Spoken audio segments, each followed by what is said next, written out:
우리는 세상을 살아가면서 수많은 사람들과 만나며 막 관계를 가지며 인연을 맺고 살아가고 있습니다. 그리고 그 사람들을 여러 가지 모습으로 대하게 되죠. 그런데 우리가 이제 사람들하고 많이 만나게 되는데 과연 어떨 때 우리가 그 관계가 바뀌게 되는 걸까요? 내가 저 사람과 만났을 때 어떨 때 관계가 바뀌게 되는 걸까요?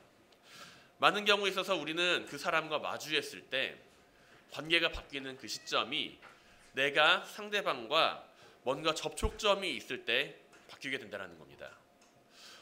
가령 예를 들어서 길거리에서 마주치는 수많은 사람들, 우리는 수많은 사람들을 일종의 스치면서 만나면서 살아갑니다. 그래서 이제 번잡한 거리를 지나가면은 수많은 사람들을 만나게 되죠. 하지만 그 만남이 우리의 관계를 바꾸지는 않는다는 것입니다. 왜냐하면 그 단순한 만남이기 때문이죠. 만남으로서 끝나지 않고 그 사람과 관계를 가지기 위해서는 접촉점이 필요한데요. 단순히 이제 만나는 것이 아니라 뭔가 조금 더 깊은 접촉점을 가지게 될 때 우리는 새로운 관계를 마주하게 된다는 겁니다. 소개팅을 나가요. 소개팅을 나가면은 이제 3대3 소개팅입니다. 거기서 이제 남자 셋, 여자 셋이 만나는데 마음에 드는 사람끼리 이제 이야기를 하죠. 그리고 앞에 세 사람과 이제 마주하게 될 때 가장 마음에 드는 사람과 이제 대화를 하게 되고 그 관계가 더 깊어집니다. 그러다 보면 이제 특별한 관계까지 발전을 하게 되는 것을 우리는 볼 수가 있어요. 세 사람과 똑같이 만났는데 그 중에서 한 사람과의 관계가 깊어졌다는 것은 그와 뭔가 특별한 접촉점을 만들어갔다는 것이죠. 어떻게 만들까요? 가다가 커피 한잔 하실래요? 라고 먼저 제시를 할 수도 있고요.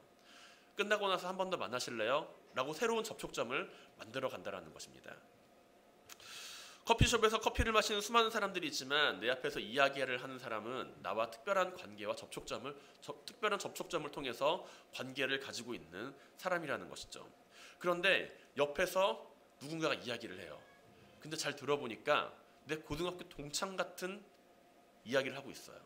대화의 내용을 들어보니까 내가 저 대화에 낄 수 있을 만한 내가 관심을 가지고 있을 그런 대화를 나누고 있습니다. 그 순간 나와 그 사람과 사이에는 접촉점이 생겨요. 아이가 되었든 아니면 학교가 되었든 같은 관심사가 되었든 아니면 어떤 이유가 되었든 옆에서 내가 정말로 요즘에 관심 있어 하는 뭐 자전거에 대해서 뭐 이런저런 이야기를 하면서 나 자전거 여행 어디 갔다 왔는데 라고 할 때 우리의 귀는 이쪽으로 쏠리게 된다는 것이죠. 여기서 이제 다른 학부형들이 이야기를 하고 있는데 우리 아이가 이번에는 어디 유치원을 가고 어디 학교를 갔는데 그 학교 선생님은 어떻고 그런 이야기를 하고 있을 때 내 귀는 거기로 쏠리게 됩니다. 왜냐하면 내 아이랑 저 아이랑 관계는 없지만 같은 공통된 관심사를 가지고 있기 때문이라는 것이죠. 그렇기 때문에 나는 그 사람과 대화를 시작하면 같은 관심사로 조금 더 깊은 관계를 가질 수가 있다는 겁니다. 이러한 관계들을 살펴보게 되면 한 가지 특징이 있어요. 내가 먼저 접근을 할 수가 있고 내가 먼저 자를 수가 있다는 거죠. 마음에 안 들면 내가 그 관계를 끊을 수가 있어요. 내가 마음에 안 들면은 그 관계에 다가가지 않을 수가 있습니다. 저 사람이 나에게 아무리 다가오고자 해도 내가 관계를 가지고 싶지 않다라고 한다면 그 관계를 끊을 수가 있다는 것입니다. 그렇기 때문에 우리는 세상을 살아가면서 여러 가지 관계를 조절하며 살아가죠. 나와 깊은 관계를 맺을 사람과 깊지 않은 관계를 맺을 사람 아니면은 조금 이제 소홀히 대할 사람과 소홀히 대하지 않아야 할 사람을 구분지으며 살아갈 때가 있다는 겁니다. 그런데 이 세상을 살면서 매우 특별한 관계가 하나 있죠. 이 관계는요. 내가 선택할 수 있는 관계가 아니에요. 앞서 말씀드린 것처럼 내가 먼저 선택하고 다가갈 수 있는 관계가 아니고 내가 먼저 이제 결정하거나 내가 먼저 자를 수 있는 관계가 아니라는 것입니다. 강압적인 관계예요. 어떻게 보면 매우 일방적인 관계입니다. 내 동의는 전혀 구하지 않았어요. 내 동의는 전혀 구하지 않고서 일방적으로 관계가 맺어집니다. 사회적인 관계도 아니에요. 내가 선택하거나 거부할 수 있는 권한이 전혀 없어요. 어떤 관계일까요? 바로 부모와 자녀와의 관계라고 하는 것입니다. 부모는 자녀를 선택할 수가 없습니다. 부모는 내가 자녀를 낳을 때 이런 아이가 됐으면 좋겠다라고 소망할 수 있을지는 몰라도 자녀와의 관계를 선택할 수는 없죠. 자녀 또한 부모와의 관계를 선택할 수도 없고요. 아이러니하게도 세상에서 가장 가질 수 있는 가장 일방적이고 일방적이고 강압적이고 그리고 한편으로는 이제 끊고자 하지만 끊을 수가 없는 그러한 관계가 바로 부모와 자식이 가지는 관계라고 할 수가 있습니다. 하지만 반대로 이보다 더 큰 유대 관계 또한 존재하지는 않아요. 일방적인 관계임에도 불구하고 그 가운데는 내가 끊을 수가 없는 관계임에도 불구하고 끊지 않고 싶은 관계이고, 일방적으로 맺고 싶은 관계임에도 불구하고 일방적으로 맺어진 관계임에도 불구하고 가장 소중한 관계라고 하는 것이죠. 왜 그럴까요? 왜 그렇게 일방적이고 그리고 강압적인 것처럼 보이는 그런 관계가 우리의 삶에 있어서 가장 소중한 관계로 자리를 잡게 되는 걸까요? 세상에 존재하는 수많은 관계가 있지만 그 모든 관계보다도 이 관계가, 부모와 자식과의 관계가 내가 선택한 관계는 아님에도 불구하고 가장 소중한 것은 무엇 때문일까요? 그 이유는 바로 사랑이라고 하는 것이 그 관계를 결속시키고 있기 때문입니다. 관계라고 하는 것은 나와 너 사이에 이루어지는 하나의 그 소통이라고 할 수 있는데, 그 소통이 이루어지기 위해서는 그 결속을 이루게 만드는 무언가가 있어야 된다는 것이죠. 내가 같은 동아리에서 이야기를 할 때, 같은 관심사의 주제를 가지고 이야기를 할 때 그와 같은 관계가 같은 어떤 관계를 이루면서 살아갈 수 있는 것처럼, 가족이라고 하는 그 공동체 안에서, 부모와 자식이라고 하는 그 관계 안에서 이루어지는 관계는 같은 관심사도 아니고 일종의 같은 취미 생활도 아니고 내가 가지고 있는 어떠한 삶의 목표를 같이 공유하는 것도 아니지만 그보다도 더 깊은 사랑이라고 하는 관계를 가지고 있기 때문에 그 사랑이 갖추는 그 결속력이 끊을 수 없는 관계를 이루어준다는 것입니다. 그렇기 때문에 자녀와 부모가 사랑하는 그 유대 관계는 일방적으로 여겨지는 그 관계를 특별하게 바꾼다라고 하는 것이죠. 세상에서 많은 관계를 단절시키는 그 죽음이라고 하는 것조차도 부모와 자녀가 가지고 있는 그 사랑을 끊을 수는 없습니다. 단순히 그 아이를 낳았기 때문에 부모가 아닙니다. 단순히 그 사람의 아들로 태어났기 때문에 자녀가 아니라는 것이죠. 그 사이에 흐르는 사랑이라고 하는 그 유대가 없다라고 한다면, 사랑이라고 하는 그 결속력이 없다라고 한다면 생물학적으로는 부모가 될 수 있을지는 모르나 우리는 그 안에서 부모와 자식이 가지고 있어야 할 가장 큰 부분이 결여가 되어 있다라고 하는 그 사실을 느낀다라고 하는 것입니다. 그리고 오늘 본문을 살펴보면 사도 요한은 우리에게 하나님의 사랑을 전하고 있습니다. 하나님의 사랑이 어떻게 우리에게 이루어졌는지를 우리는 알고 있다라는 것이죠. 하나님은 어떻게 우리를 사랑하시나요? 우리는 하나님께서 우리를 자녀 삼아 주셨음을 고백합니다. 예수 그리스도를 통해서 우리의 죄를 용서하기를 원하시고 우리를 사망의 길에서 이끌어내신 주님, 그 주님을 우리는 믿음으로 고백합니다. 그리고 우리를 구원의 길로 인도하시는 하나님을 믿음으로 고백합니다. 그리고 우리는 이 가운데 하나님을 아버지라고 불러요. 하나님 아버지라고. 우리는 그분의 자녀라고 또한 고백을 합니다. 하나님은 아버지고 나는 그분의 자녀입니다 라고 고백을 한다는 것이죠. 그리고 우리를 자녀 삼아주심에 감사를 드립니다. 그런데 이거를 조금 더 생각을 해보면은 우리는 그분의 자녀이고 하나님은 나의 아버지인데, 하나님 입장에서 생각을 해본다라고 한다면 하나님께서는 우리가 하나님을 아버지라고 부르는 것에 있어서 그 사실을 부끄럽게 여기지 않으신다라는 거예요. 우리가 하나님 아버지라고 부를 때 그 사실을 부끄럽게 여기지 않으신다라는 겁니다. 돌아보면 우리는 하나님을 아버지라고 부르기에 매우 부족하고 부끄러운 존재이죠. 어디 가서 내가 아버지라고 부르기에, 하나님을 아버지라고 부르기에 매우 부끄러운 존재일 수도 있습니다. 때로 우리는 이야기 속에서, 영화나 드라마 속에서 아니면 소설 속에서 한 아이와 아버지의 이야기를 바라볼 때가 있어요. 그 아버지는 한 나라의 국왕일 수도 있고 유명한 장군일 수도 있고 사회적으로 뛰어난 위치를 가진 사람일 수도 있습니다. 그런데 그 아들을 바라보니까 바라봤는데 얘가 정말 방탕한 삶을 사는 거예요. 정말로 내 아들이라고 어디 내보내기 부끄러울 그런 모습으로 가지고 살아가는 거예요. 그래서 아버지는 아들에게 이야기를 합니다. 너 어디 가서 내 아들이라고 이야기하지 마라 라고요. 그 삶이 가지고 있는 그 모습이, 내가 가지고 있는 사회적 지위와 사회적 위치, 내가 가지고 있는 사회적 그 모습에 대해서 반할 때 그런 이야기를 하게 된다는 것입니다. 어디 가서 내 이름을 담지 마라. 어디 가서 내가 너희 아버지라는 사실 이야기하지 마라. 내가 가지고 있는 사회적 권력과 권위를 통해서 너 가지고 있는 그 문제를 해결하려고 하지 마라 라고 이야기를 한다는 것이죠. 그런데 하나님은 우리가 아버지라고 부르는 것을 부끄럽게 여기지 않으십니다. 내가 어디 가서 나를 아버지라고 부르는 것에 대해서, 하나님을 아버지라고 고백하는 것에 대해서 부끄럽지 않게 여기지 않으신다는 것이죠.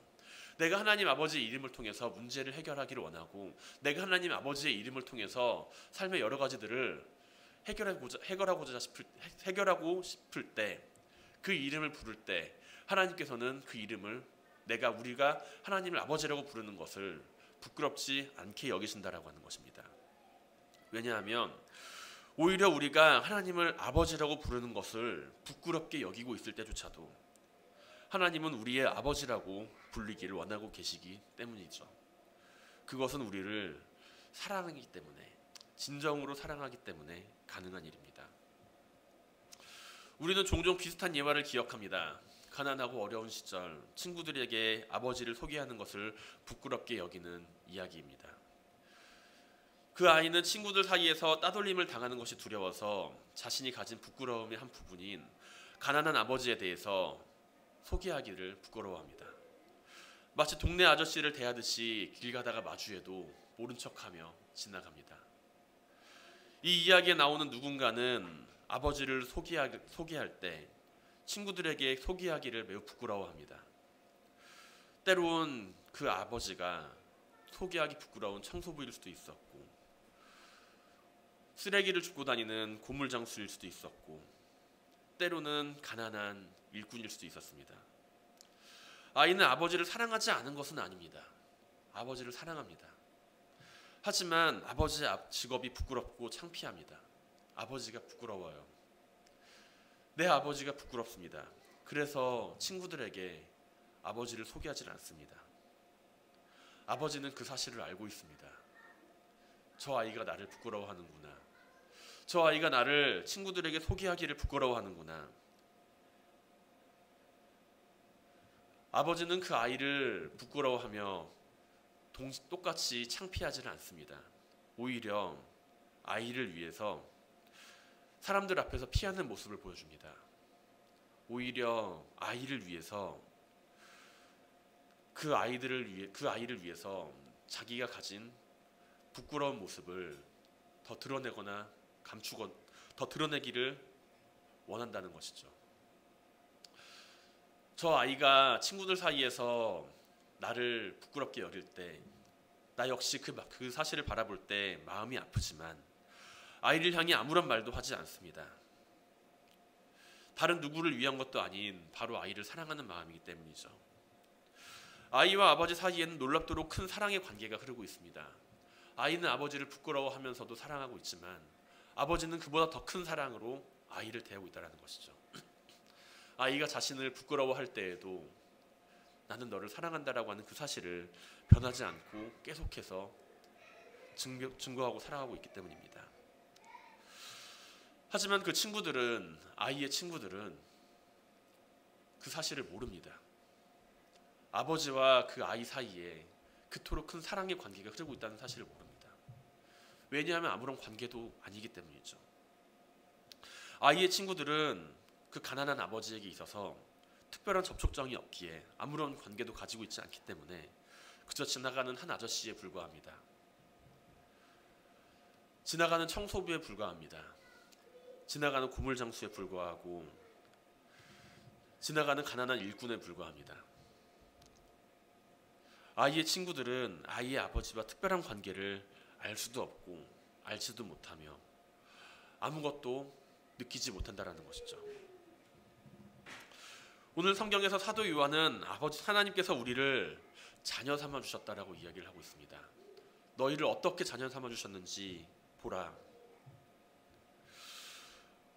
보라, 아버지께서 어떠한 사랑을 우리에게 베푸사 하나님의 자녀가 되게 하셨는가. 우리가 그러하도다. 그러므로 세상이 우리를 알지 못함은 그를 알지 못함이라 라고 말이죠. 하나님을 알고 그분의 자녀가 되는 것은 우리가 하나님을 사랑하기 때문이 아니라 하나님께서 우리를 사랑하고 계시기 때문입니다.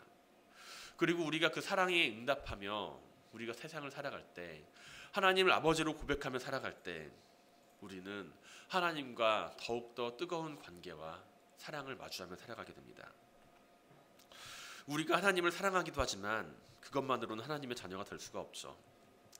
내가 누군가의 아들이 되고 싶다고 해도 상대방이 거부하면 어쩔 수가 없습니다. 하나님의 자녀가 되기 위해서는 하나님께서 우리를 먼저 용납해 주시고 우리를 향해 다가오셔야 합니다. 예전에 그런 이야기가 있었죠. 부잣집 아들로 들어가서 내가 저 집의 아들로 사는 것이 얼마나 좋을까라고 생각을 할 때요. 가난한 고아원의 아이들은 누군가는 새로운 가정의 양자로 들어가고 싶어 합니다. 그 가정에서 아버지가 주는 사랑을 받고자 할 때가 있습니다. 하지만 아버지가 될 사람이 그 아이를 향해 다가오지 못한다라고 한다면 그 아이는 결코 그곳에서 벗어날 수가 없습니다. 우리를 하나님의 자녀가 되게 하는 그 사랑은 무엇인가요? 하나님께서 어떻게 우리를 사랑하고 계신가요? 하나님은 어떻게 우리를 향해 다가오고 계시며 먼저 그 사랑을 우리에게 내밀고 계신가요?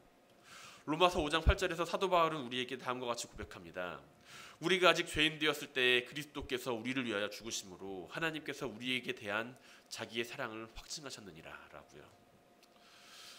우리는 하나님의 일방적인 사랑으로 그분의 자녀가 될 수 있는 은혜를 누리게 되었습니다. 하나님은 자신을 사랑하는 아들을 보내심으로써 자신의 피조물과 화해하는 방법을 택하셨습니다. 이것은 하나님의 편에서 생각할 수 있는 사랑이죠. 하나님이 일방적이지만 희생적인 사랑이며 인간적으로 이해할 수 없지만 감격할 수밖에 없는 사랑입니다. 이러한 관계를 알지 못한 채 세상을 살아가는 사람들은 하나님의 사랑에 대하여 이야기할 수 있을지는 몰라도 그 사랑은 느끼지를 못하고, 하나님을 사랑한다 이야기를 하고 있음에도 불구하고 그 사랑을 느끼지를 못하며 살아갑니다. 하나님의 일방적인 희생적인 사랑이 있지만, 인간적으로 이해할 수 없는 사랑이지만 우리는 그 사랑을 통해서 하나님을 느끼고 세상을 살아갑니다. 하나님과 예수 그리스도를 통한 특별한 관계에 있는 사람만이 그 사랑의 관계를 깨닫고 하나님의 자녀가 될 수 있다는 것이죠. 사랑하는 성도 여러분, 하나님의 사랑을 기억하며 우리를 자녀 삼아주신 그 사랑에 감사하며 살아가시길 바랍니다. 하나님은 우리를 사랑하십니다. 내가 하나님을 모른다고 부인할 때에도, 내가 하나님을 피해 도망치고자 할 때도, 내가 하나님을 사람들 앞에서 부끄럽게 여기고 있을 때에도, 우리가 세상 가운데서 하나님을 잊고 살아갈 때도 하나님은 우리를 사랑하고 우리를 잊지 않고 계십니다. 그 사랑은 내가 하나님을 사랑하는 그 사랑보다 더욱더 큰 사랑이라는 것이죠. 우리가 아버지라고 부르는 하나님, 내가 자녀라고 고백하면서 아버지라고 부르는 하나님, 그 하나님이 우리에게 보여주신 사랑은 우리가 고백하며 나아가는 그 사랑보다 더욱 큰 사랑입니다. 하나님은 우리가 아버지라 부르는 것에 있어서 부끄러워하지 않으시며, 우리가 하나님을 피해서 도망가며 살아갈 때조차도 하나님은 그 사랑을 기억하며 살아가신다는 것이죠. 하나님의 사랑을 기억하며 우리를 자녀 삼아주신 그 은혜에 감사하는 모든 성도님들이 되시기를 주님의 이름으로 간절히 축원드립니다. 이 세상을 살아가면서 우리는 누군가의 자녀로 존재하며 살아갑니다. 육신의 부모를 알지 못한다 하더라도 부모와 같은 존재를 기억하며 살아갑니다. 그리고 그 모습을 닮아가게 되는 것을 바라보게 됩니다. 어느덧 내가 살아가는 그 모습을 부모라고 하는 존재의 뒤를 따라가고 있다는 것을 발견하게 되죠. 나는 아무리 피하고 도망치고자 하더라도 우리는 우리의 부모가 되고자 부모의 뒷모습을 따라가고 살아가는 것을 바라보게 됩니다. 그것은 겉모습으로 살아가는 모습이 될 수도 있고, 삶의 습관이 될 수도 있고, 어쩌면 나의 삶에 새겨져 있는 삶의 본능일 수도 있습니다. 하지만 중요한 것은 내가 자녀로서 그분들의 삶을 보고 배운 것을 따라가고 있다는 사실이죠. 이것은 이것은 좋을 수도 있지만 좋지 않을 수도 있습니다. 좋은 습관 또한 우리는 따라갈 수도 있고 좋지 못한 습관 또한 닮아갈 수도 있다는 것이죠. 부모와 자녀의 관계는 사랑으로 맺어져 있을 뿐만이 아니라 그 사랑의 공동체 안에서 부모는 자녀의 거울로서 살아가게 된다는 것입니다. 부모의 모습을 자녀는 닮아가기 마련이라는 것이죠. 그렇기에 어른은 부모는 자식의 거울이다라고 이야기를 합니다.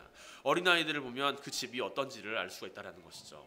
어린아이들의 모습에서 행복하고 밝은 모습, 그 모습이 나타나 보일 뿐만이 아니라 그 모습 안에서 그 가정에서 이 아이가 어떠한 부모 밑에서 자라나고 있구나, 이 가정은 어떠한 분위기로 가고 있구나라는 사실을 우리는 발견하게 된다는 것입니다.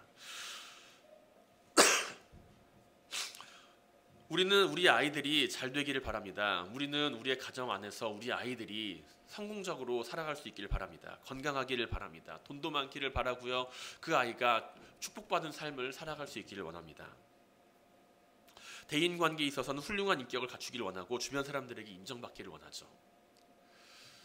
그런데 그 모든 것을 다 통틀어서 이야기할 수 있다고 한다면 우리는 아이들이 행복해지기를 바란다는 것입니다. 성공하는 것도 실패하는 것도 돈을 많이 벌고 싶어하는 것도 아니면 그 아이가 건강해지기를 원하는 것도 다 그 아이가 행복해지기를 바라기를 원하는 부모의 마음이라는 것이죠. 아이가 행복해지기를 바라는 것은 모든 부모님들이 가지는 공통적인 바람일 것입니다.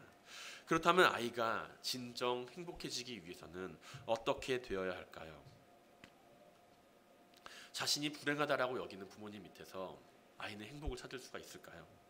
자신이 불행하다라고 나는 불쌍한 존재야 라고 여기는 그 부모님 밑에서 아이는 행복하게 자라날 수가 있을까요? 그 부모님 밑에서 아이는 자신의 행복을 찾는 데 있어서 많은 어려움을 경험하게 될 것입니다. 왜냐하면 내가 보고 자라는 부모님, 나를 이 세상에 태어나게 해주신 부모님이 불행하다, 나는 불행해, 나는 불행한 존재야, 나는 불쌍한 존재야 라고 이야기를 하며 살아가는데 과연 그 안에서 자신이 어떻게 살아가야 행복한지 그 행복의 모습을 찾는 것이 매우 어렵다라는 것이죠. 주변에서 보여지는 분위기와 느낌이 암울하고 불행한 분위기인데 그 안에서 내가 무엇을 해야 행복한 삶을 살아가는지 알 수가 찾기가 매우 어렵다라는 것입니다. 반대로 행복한 가정 안에서 자라나는 아이는 행복을 찾기 쉬울 것입니다. 부모님의 모습을 보면서 부모님이 보여주는 그 행복한 모습, 행복한 말과 행복한 행동, 행복한 그 삶의 모습이 그 아이도 나도 저렇게 살아가고 싶다라고 하는 부러움을 가지게 된다는 것이죠. 아이에게 보여주는 삶의 모습이 행복하고 아이에게 보여주는 삶의 모습이 기쁨이 넘칠 때 아이는 그 모습을 바라보며 나도 저런 삶을 살아가고 싶다라며 마음속으로 생각하게 된다는 것입니다. 그렇다면 우리는 어떨 때 행복할까요? 우리는 어떨 때 행복함과 기쁨을 누리게 될까요? 우리는 어떠한 행복과 기쁨을 아이들에게 보여주어야 할까요? 돈을 많이 벌 때 행복합니다. 내가 친한 사람들과 이야기를 할 때 행복합니다. 내가 맛있는 음식을 먹을 때 행복합니다. 그러한 행복을 아이들에게 보여줄 때 아이들은 똑같이 따라간다는 것입니다.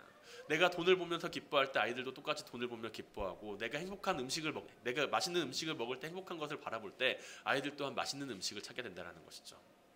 내가 친구와 수다를 떨고 밖에 나가서 노는 것을 좋아하는 것을 행복하다고 여길 때, 내가 낚시하는 것을 좋아할 때, 내가 자전거 타는 것을 좋아할 때, 내가 누군가와 함께하는 것을 좋아할 때 아이들은 똑같이 그 삶의 모습을 바라보며 그 안에서 행복함을 찾는 것을 시작한다는 것입니다. 하나님을 만날 때 행복하시길 바랍니다. 하나님을 만날 때 기쁘시길 바랍니다.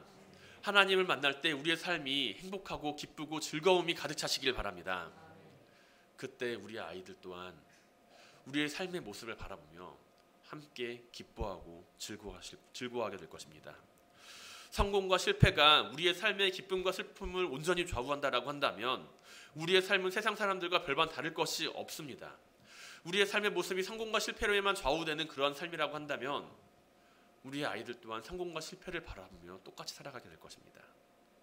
세상 사람들도 성공하면 기쁘고 실패하면 슬퍼합니다.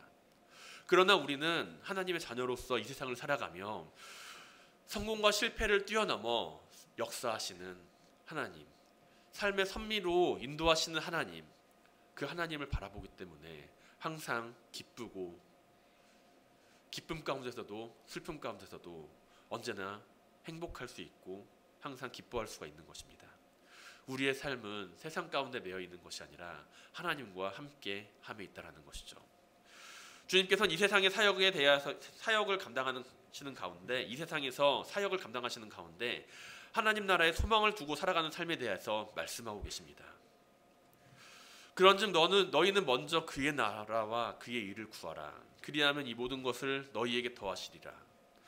그러므로 내일 일을 위하여 염려하지 말라. 내일 일은 내일이 염려할 것이요 한날의 괴로움은 그날로 족하니라. 아멘.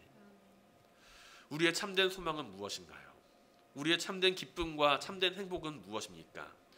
오늘 피고 질 꽃도 먹이시고 입히시는 하나님이신데 우리가 오늘 하루의 삶의 기쁨과 소망과 즐거움만을 위해서 따라서 살아가고자 한다라고 한다면 우리의 삶의 기쁨과 소망은 과연 무엇으로 채워져야만 할까요? 매일매일 먹어야 할 음식과 매일매일 입어야 할 옷을 바라보며 살아가는 사람은 잠깐의 기쁨을 찾을 수는 있지만 인생의 기쁨은 찾을 수가 없고 잠깐의 행복은 찾을 수는 있을지 모르나 영원한 행복은 찾을 수가 없습니다. 주님께서는 하나님 나라에 대해서 이야기를 하시며 하나님 나라의 소망을 가지고 살아가라 라고 이야기를 하십니다.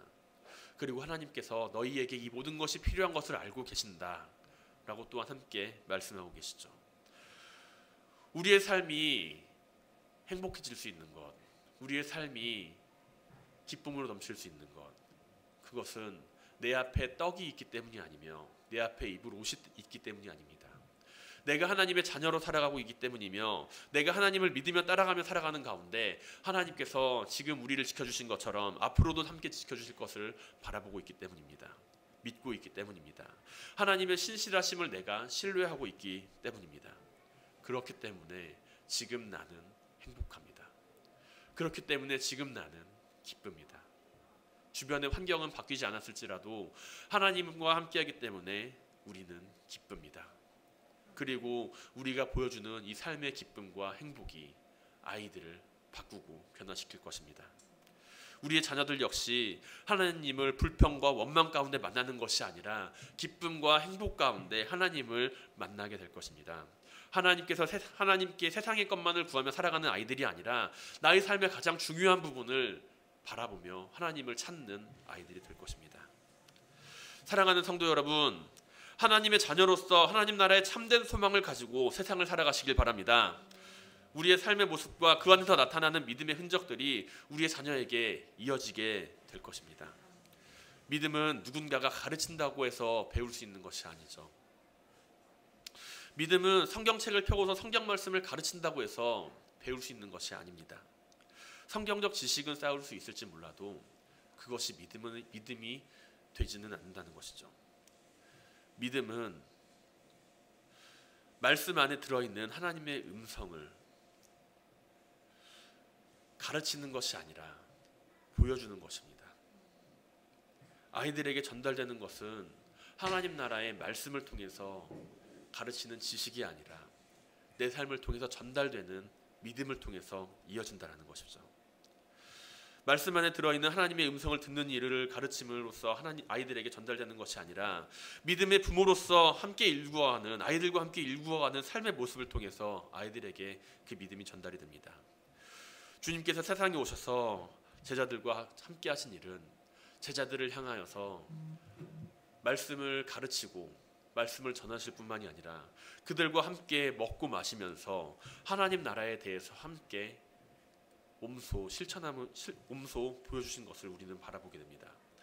제자들은 단지 지식의 전달로서만 주님을 대한 것이 아니라 주님께서 보여주신 하나님 나라의 일을 통해서 제자들은 주님께서 하시는 일을 바라보았고, 그리고 주님께서 이 세상에서 모든 일을 마치시고 돌아가셨을 때 제자들은 주님께서 그 삶으로 보여주신 삶의 모습을 자신의 삶에 함께 나타내 보이며 살아가게 됩니다.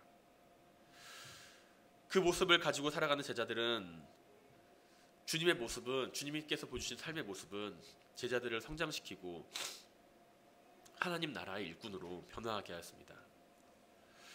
지금 우리가 가지고 있는 삶의 모습, 그 모습이 주님께서 보여주신 삶의 모습으로 함께 자리를 잡게 되길 바랍니다.